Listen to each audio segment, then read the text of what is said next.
Située à la pointe de la botte, Reggio di Calabria représente la plus ancienne colonie grecque d'Italie du Sud.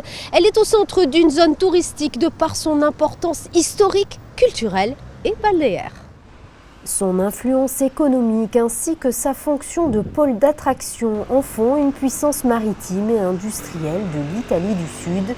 Avec une forte empreinte culturelle, la statue de la déesse Athéna fait partie des monuments incontournables. Cette dernière reflète la tradition du théâtre antique et offre une vue panoramique sur le détroit de Messine.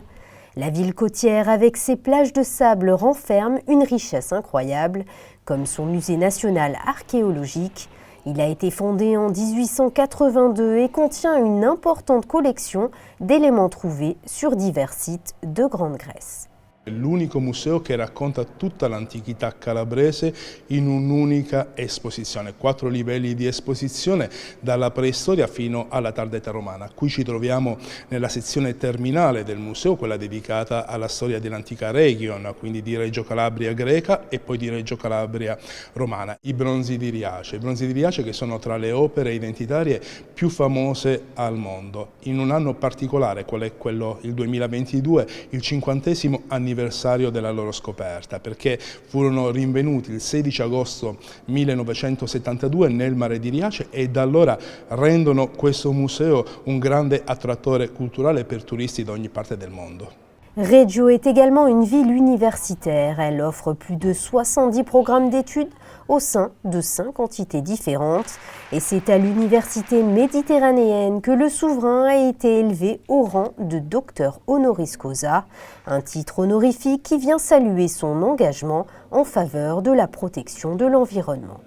Il principe Alberto II di Monaco per noi è un riferimento per il suo importante impegno internazionale a favore dell'ambiente e segnatamente nel caso della nostra laurea odierna in scienze forestali e ambientali a favore del patrimonio forestale mondiale internazionale che è sottoposto molto spesso a delle distruzioni e a dei danneggiamenti spesso legati a cause naturali, a causa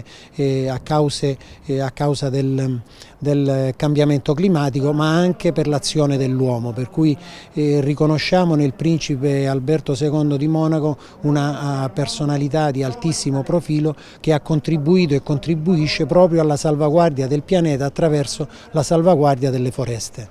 Et cette université a pour ambition de devenir une référence culturelle et scientifique pour tout le bassin méditerranéen. Et cette première journée de visite du prince souverain en Calabre s'est achevée par un dîner de gala au profit de la Fondation Prince Albert II.